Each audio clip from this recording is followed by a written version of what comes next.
नमस्कार, आप देख रहे हैं फ्रंटलाइन 24। मैं हूँ वंदना। हमारे खास कार्यक्रम चुनावी चर्चा में आज हमारे साथ विशेष अतिथि के तौर पर बीजेपी के कद्दावर नेता पूर्व जिला अध्यक्ष घनश्याम ठाकुर हैं।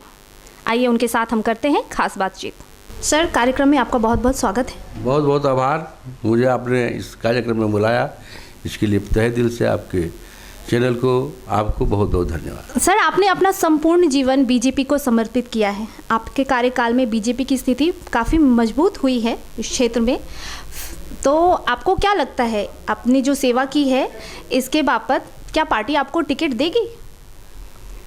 भारतीय जनता पार्टी का मैं एक कार्यकर्ता हूँ और मैं अपने स्वयं के विचार से तेरा वैभव अमर रहे माँ हम दिन चार रह न रहें। हे भारत माता को बलशाली शक्तिशाली बनाने का व्रत लेकर हमने भारतीय जनता पार्टी में एक कार्यकर्ता के रूप में काम किया है। और आज जिस प्रकार से संपूर्ण दुनिया के अंदर भारत का मान और सम्मान, भारत में जो सांस्कृतिक पहचान के मानबिंदु अयोध्या में श्री राम मंदिर, जम्मू कश्मीर जो भारत से अलग था वहाँ पर 370 और 35 से हटाकर जिस प्रकार से भारत को शक्तिशाली और बलशाली बनाने का विराट स्वरूप आज भारतीय जनता पार्टी के माननीय नेता आदरणीय नरेंद्र भाई मोदी जी के नेतृत्व में 303 सांसदों का प्रचंड बहुमत के साथ हमारी जीत न होती तो ये सब हम नहीं कर पाते। तो मैं जिस भाव को लेकर, जिस विचार को लेकर भारतीय जनता पार्टी में काम किया हूँ, कर रहा हूँ, इससे मैं संतुष्ट हूँ। और पार्टी के चुनाव लड़ना नहीं लड़ना, किसको लड़ाना नहीं लड़ाना, ये पार्टी के प्रदेश और केंद्रीय दल के नेताओं का अधिकार है। और हमारे प्रदेश के और केंद्र के जो नेता हैं, किस कार्यकर्ता को कब किस समय में किस रूप में काम दिया जाता है भली भांति हम परिचित हैं। मुझे अपने केंद्रीय और प्रांतीय नेतृत्व पर 100% भरोसा है, उचित समय पर उचित निर्णय करेंगे और जो करेंगे अच्छा ही होगा। सर, आपने इतना पूर्व जिला अध्यक्ष के तौर पर भी बहुत सारा काम किया हुआ है और आप समाज सेवी के तौर पर, राजनीतिज्ञ के तौर पर आपने इतना काम किया हुआ है, फिर भी आपको टिकट देने को लेकर कुछ संशय सा बना हुआ है, तो इसमें आपको क्या कहना है? संशय बना हुआ है, मैं तो कहीं संशय नहीं देख रहा हूँ। जिस प्रकार से गीता, महाभारत का जो गीता, भगवान कृष्ण का जो उपदेश है, गीता उपदेश ही हमेशा रहस्य है, संशय है। और राजनीतिक जीवन में, राजनीतिक क्षेत्र में संशय न हो तो राजनीति का मजा ही नहीं है। मेरे लिए कोई संशय नहीं है। और जो संशय में जी रहे हैं, भ्रम में जी रहे हैं, वो जीने वाले जीते न हैं। और संशय मुक्त घनश्याम ठाकुर हैं। भारतीय जनता पार्टी का एक कार्यकर्ता हूँ, मैं कभी संशय में नहीं हूँ। पूरी मजबूती के साथ अपने लक्ष्य की ओर लगातार अपनी यात्रा को जब तक मुझे लक्ष्य की प्राप्ति नहीं होगी, एमएलए बनना, एमपी बनना ये लक्ष्य नहीं होता है, एक पड़ाव है, ये मंजिल नहीं है। हम भारतीय जनता पार्टी के कार्यकर्ता हैं, पहले हम बोल दिए हैं। जो भारत माता को सम्मानित करने के लिए यदि ये शरीर का एक एक कण, एक एक पल यदि मिट जाए तो भी कम है। और भारतीय जनता पार्टी का मैं 4 टर्म जिला अध्यक्ष रहा, पार्टी के केंद्रीय नेतृत्व, प्रांतीय नेतृत्व और पार्टी के असंख्य कार्यकर्ताओं के विश्वास के आधार पर ही मुझे वह महती जवाबदेही मिली। और मैंने अपने कर्म के आधार पर, अपने ज्ञान के आधार पर, अपने कार्यकुशलता के आधार पर, परिश्रम की प्रकाष्ठा के आधार पर मुझे जो करना था मैंने किया। और कुछ बाकी है, रह गया है। इस बार पार्टी ने मुझे दूसरी भूमिका में काम करने के लिए भेजी है। जिस भूमिका में मुझे पार्टी भेजी है उस काम में हम लगे हुए हैं और कहीं संशय नहीं है। संशय में रहने वाले रहें तो उनको कौन रोक सकता है। लेकिन जिस प्रकार से गीता एक रहस्य है,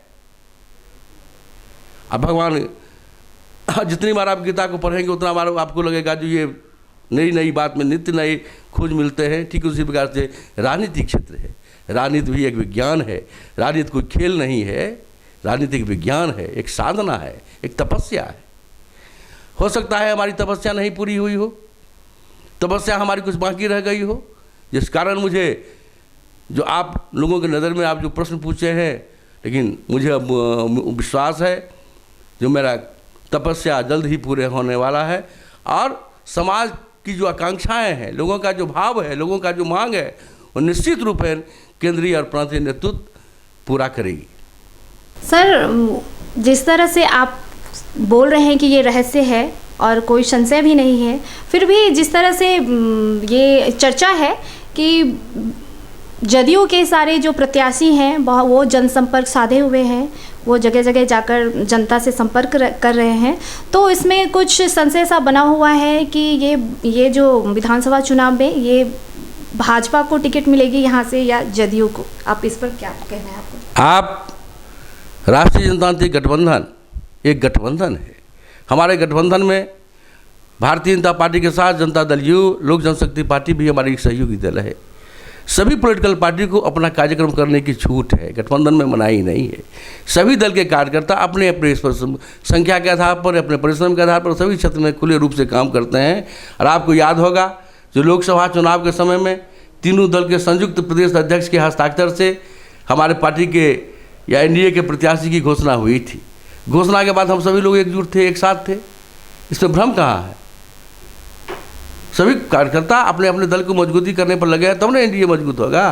करना है अच्छी बात है, जितना करें उतना हमारा दल मजबूत होगा, उतने उनके माध्यम से उतने लोग जुड़ेंगे, लोक जनशक्ति पार्टी के लोग से जुड़ेंगे, भारतीय जनता पार्टी से जुड़ सभी लोगों को जोड़ करके एक मजबूत बिहार बनाने के लिए, विकसित बिहार बनाने के लिए, विकासशील बिहार बनाने की दिशा में हम सभी साथी कदम से कदम मिला करके चल रहे हैं। आज जो पार्टी का निर्णय होगा, एनडीए का निर्णय होगा, हम सभी साथियों से स्वीकारेंगे, उसके पर कंधा से कंधा मिलाकर चलेंगे। अच्छा सर, इस बार के विधानसभा चुनाव में भाजपा और जदयू कितने सीटों पर चुनाव लड़ रही है, इसमें आपका क्या कहना है? ये हमारे प्रदेश संसदीय दल के नेता आदरणीय सुशील कुमार मोदी, आदरणीय डॉक्टर संजय जायसवाल जी, आदरणीय नित्यानंद राय जी, आदरणीय मंगल पांडे जी, आदरणीय नंदकिशोर यादव जी, आदरणीय अश्विनी कुमार चौबे जी, आदरणीय भूपेंद्र यादव जी, आदरणीय गिरिराज सिंह जी, हमारे दल के और पार्टी जनता दल यू के जो कोर ग्रुप के जो लोग होंगे, लोक जनशक्ति पार्टी के जो कोर ग्रुप के लोग होंगे, वो सब मिल बैठ करके तय कर लेंगे। कहीं कोई विवाद नहीं है, भ्रम में जीने वाले को जीने दें। एनडीए एकजुट है, एक ग्रुप है, समय आने पर सब कुछ साफ हो जाएगा। सर, बेनीपट्टी जो है विधानसभा क्षेत्र जो है उसका जो हालत है अभी का, स्वास्थ्य, शिक्षा, जो भी कह लीजिए आप, तो वो काफ़ी पीछे है। ये ऐसा इतना पीछे क्यों है? ये क्यों रहा इतना पीछे? इसके विषय में आपका क्या कहना है? इसमें दो कारण हैं। एक तो बेनीपट्टी विधानसभा के में जितने लोग जनप्रतिनिधि बने, भावात्मक मुद्दा उठाकर, भावना के आधार पर हमने मतदान किया है। बेनीपट्टी के बुनियादी सवाल के आधार पर हमने आज तक मतदान नहीं किया।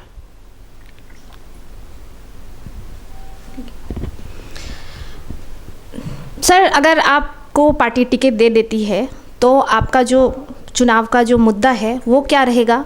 आप क्या क्या आपके कार्यसूची में क्या क्या है ये हमें बताएं।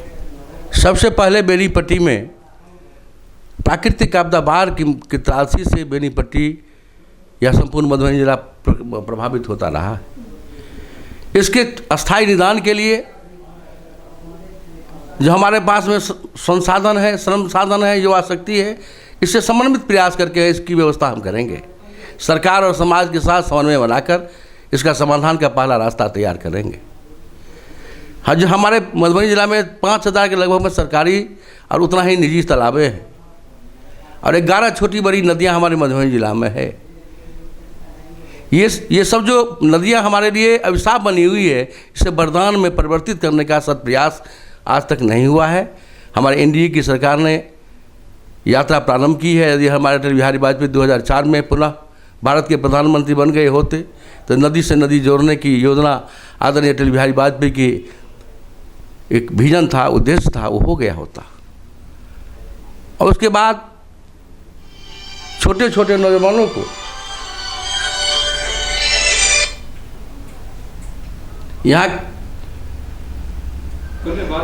यहाँ के नौजवानों को हुनर के हिसाब से गांधी जी ने जिस प्रकार से स्वराज की परिकल्पना आत्मनिर्भरता के आधार पर चरखा चला करके स्वयं और लोगों को प्रेरित करके चरखा के सहारे देश में ग्राम स्वराज की स्थापना करने की बात की थी, ठीक वही काम आज हमारे नरेंद्र भाई मोदी के नेतृत्व में आत्मनिर्भर भारत की दिशा में यात्रा प्रारंभ हुई है। आज जब हमारे कोरोना महामारी हुआ, हमारे पास में एक भी पीपीई किट नहीं था, लेकिन भारत के नौजवानों ने, संपूर्ण भारत माता के संतानों ने आज 3 लाख से ऊपर पीपीई किट बनाकर आज ये मास्क हमारी जीविका दीदी के माध्यम से हमारे सभी लोग मिथिला पेंटिंग, जिस प्रकार से मधुबनी में चरखा चला कर हमारा खादी भंडार के माध्यम से चरखा चला करके सूत काट करके हमारा जीविका चलता था, हमारा जीवन चलता था, देश आत्मनिर्भर होता था। ठीक उसी दिशा में मिथिला पेंटिंग को विश्व में एक ब्रांडिंग दे करके, विश्व में पहचान दे करके वो स्वरोजगार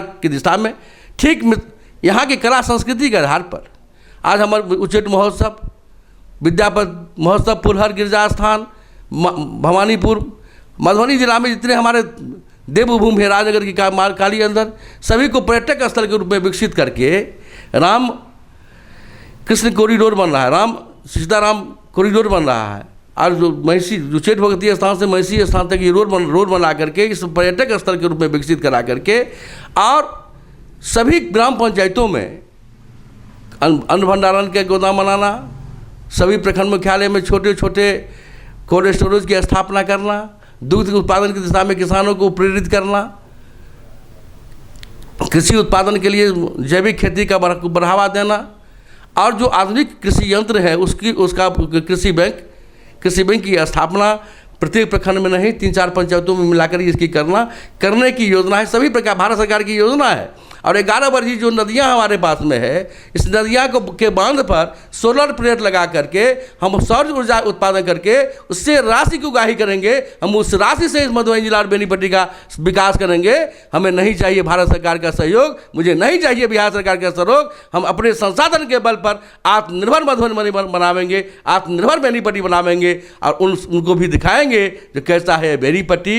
जिस प्रकार से अयाची मिश्र ने अपने छोटे से खेत में आत्मनिर्भरता की प्रेरणा हमें दी है, अयाची मिश्र के जीवन दर्शन को मुझे पढ़ना होगा और उनके जीवन दर्शन को जो हम पढ़ेंगे तो मुझे आत्मनिर्भरता की दिशा में, स्वावलंबन और स्वाभिमान की दिशा में मुझे बल मिलेगा। लेकिन यहाँ के नौजवानों को पढ़ना चाहिए। जो हमारे अयाची मिश्र कैसे थे, हमारे मंडन मिश्र कहते थे, हमें अयाची मिश्र के कवि विद्यापति जी कैसे थे, कालिदास जी कैसे थे। तो हम अपने महापुरुषों के जीवन लीला को, उनके जीवन जीवनी को पढ़ेंगे तो मुझे शक्ति मिलेगा, मुझे बल मिलेगा और मैं अपने महापुरुषों के तप के आधार पर, अपने श्रम के आधार पर इस काम को करेंगे। और विकास में मैं पुनः कहता हूँ, जो भी विकास होगा उस विकास में समाज की भागीदारी के बगैर विकास बेईमानी है, ये नारा होगा। ये लोगों का भ्रम में डाल करके या लोगों को भावना शोषण करके हम एमएलए भी बन जाएंगे, लेकिन इस क्षेत्र का विकास नहीं हो सकता। इसी सभी समाज को साथ में लेकर सभी गांवों में जाकर के पंचायतों स्तर पर संवाद, हमारे ग्राम गांधी जयंती के अवसर पर आम सभा होती है, मनरेगा योजना की विभिन्न ग्राम पंचायती राज, ठीक उसी प्रकार से एमएलए एमपी सभी को चाहिए जो अपने अपने क्षेत्र में आम जनताओं के साथ संवाद करना चाहिए, युवाओं के साथ संवाद करना चाहिए, किसानों के साथ संवाद करना चाहिए, बुद्धिजीवियों के साथ संवाद करना चाहिए, शिक्षकों के साथ संवाद करना चाहिए, छात्रों के साथ संवाद करना चाहिए। सभी के साथ संवाद करके जो रिजल्ट आता है उसके आधार पर हमारी कार्य योजना बनेगी तो हम सफल होंगे, बेनीपट्टी विकसित होगा, मधुबनी विकसित होगा। ये परिकल्पना हमें बनानी होगी, ये करना होगा। खास कार्यक्रम चुनावी चर्चा में हमारे साथ अभी बातचीत चल रही थी, बात कर रहे थे बीजेपी के पूर्व जिला अध्यक्ष, वरिष्ठ नेता, समाज सेवी घनश्याम ठाकुर जी। तो इनको हमारी फ्रंटलाइन परिवार की ओर से बहुत बहुत बधाई और शुभकामना। आभार, आपने मुझे अवसर दिया, आपने मुझे जो प्रश्न किया, आपने जो जिस प्रकार से बेनीपट्टी और मधुबनी जिला के दुर्दशा बदहाली के संबंध में प्रश्न पूछा, मेरे हृदय को आपने झकझोरा। मैं निश्चित रूप में आपकी भावना के आधार पर और मधुबनी की जनभावना के आधार पर सत प्रयास करने का ईमानदार प्रयास करूँगा। भारत माता की जय।